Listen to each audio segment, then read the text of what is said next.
And we're back, ladies and gents. Welcome to part 2 and the finale of building my ultimate dream PC, BigRedV5. We did end part 1 on a very sad note, unfortunately.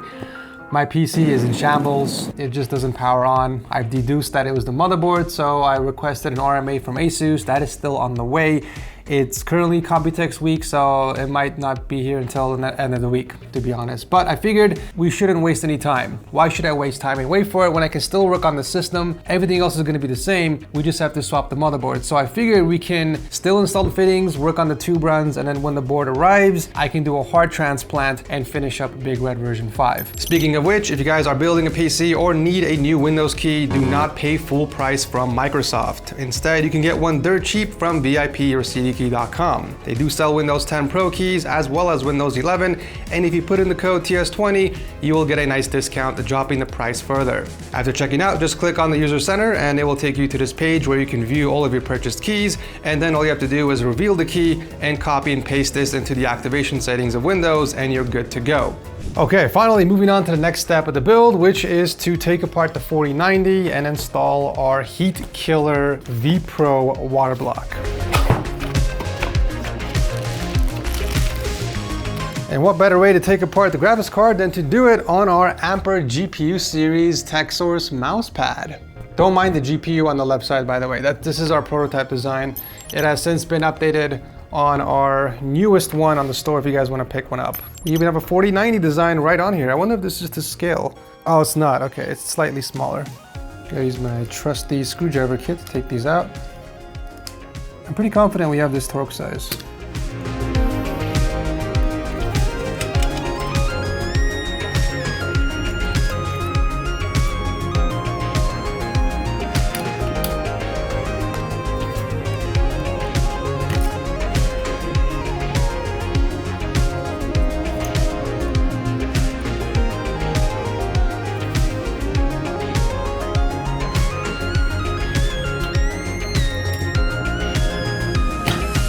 Okay, PCB is officially disconnected from the heatsink. This is it. This tiny little thing here is the entire graphics card. And all of this is basically the cooling. That is actually crazy.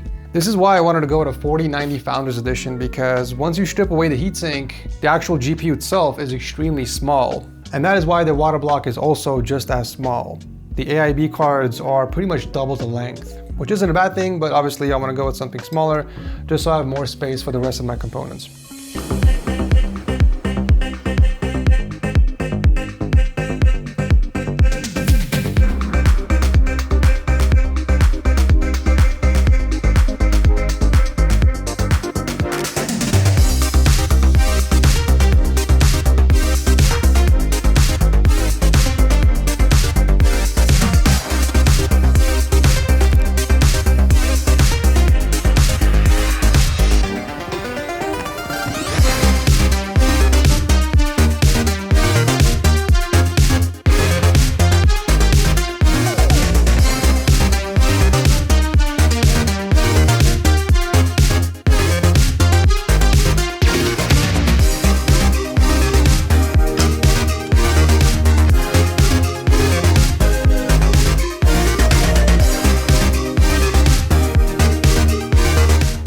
What do you guys think? Personally, I haven't seen a more beautiful thing in my entire life. Well, except for my wife. This is the second most beautiful thing I have seen. Damn, that is so clean. Okay.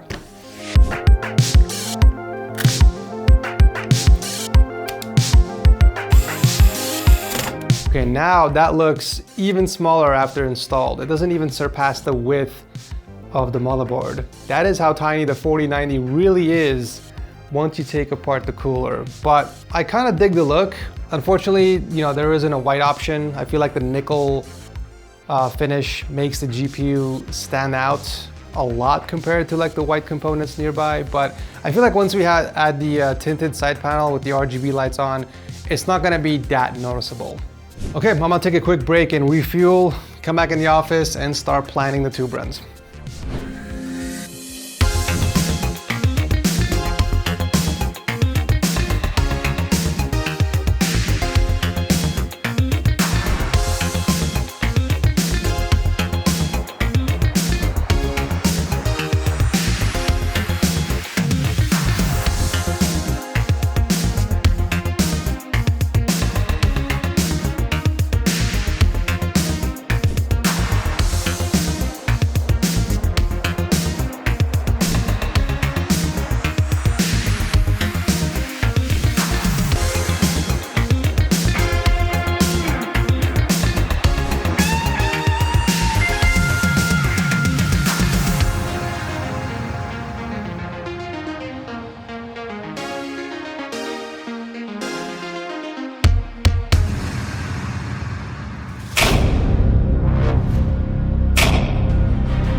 It lives! It lives! You guys would never guess what the problem was. It wasn't the motherboard. Well, it was, but it wasn't. Let me explain. So in the last video, a lot of you have been having the same issue with your ROG board, and you guys commented and told me to try the HDMI port in the back of the motherboard first before I plug it into the graphics card. This made absolutely no sense to me because I wasn't running an integrated graphics card. I had a dedicated GPU plugged in the motherboard, but at that point I said to hell with it, let me see if this actually does anything. So I plugged the monitor into the back of the motherboard, and I'll be damned, it worked. I was able to bypass the BIOS screen and get into Windows. I guess for these formula boards specifically, that's what you have to do. You have to plug into the back of the motherboard first before you plug it in the graphics card. But that made no sense because my previous Z690 formula board had no issues like that. I was able to plug directly into the back of the graphics card. So I wanted to test this theory.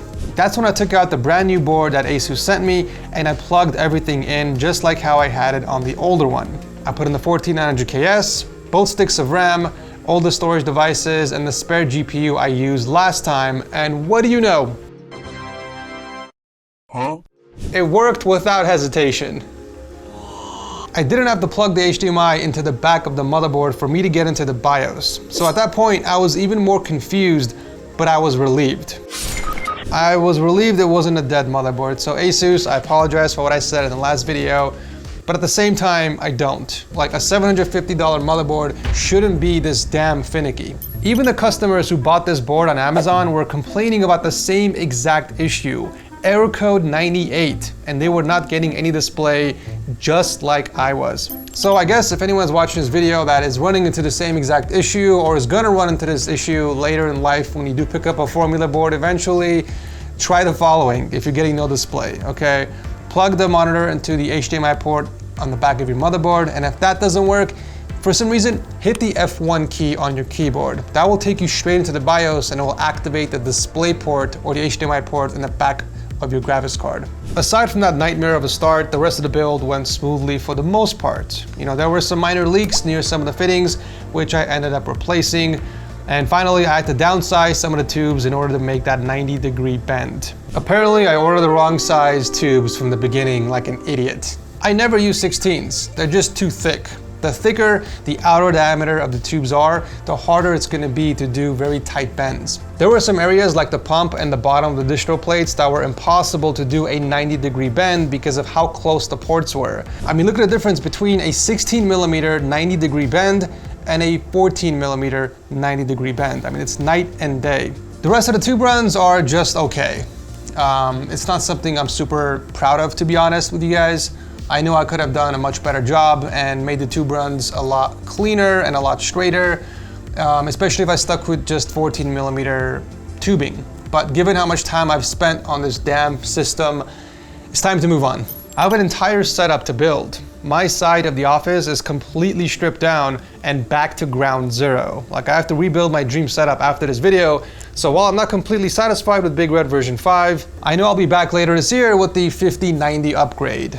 And I'll do a much better job, obviously. So I'm not really disappointed. This is just temporary. Speaking of future builds, the water cooling gear was provided by Primo Chill, and I can't thank them enough for coming in clutch and sending in the replacement fittings to get this done this weekend. They are the only company in the custom water cooling industry to offer the largest selection of custom colors for fittings, radiators, and coolants. I mean, that's why I was able to get these beautiful white fittings for the build and the white radiators. If you guys are ever planning on venturing into the amazing custom water cooling world, I can't thank these guys enough. In fact, just for my subscribers, you guys can get 15% off all new orders over $100. And if you live in the US, you get same-day shipping and free shipping for all orders over $125. So check them out using my link down below. Okay, before we jump into the temps and overclocking, I do want to talk about some last minute upgrades like the 24-pin RGB cable. I ditched the streamers from Lee & Lee because I didn't want to add another controller and extra cables to manage in the back of the case. So I went with the Asia Horse version, which only came with a single 5-volt RGB cable that I plugged directly into the motherboard. I also gave myself a remote power switch so I can turn on the PC straight from my desk without having to stand up, just like I did with my wife's setup. and I ended up adding some really nice cable extensions for the EPS connectors. As far as the coolant, I decided against the white opaque because I knew it was inevitable until the coolant became transparent in the next 3 to 4 months. So I just stuck to distilled water just because it's more convenient, at least until the end of the year before the upgrade. For temps, BigRedV5 was chillin' on idle, 31 degrees Celsius for the GPU and 45 degrees peak on the CPU.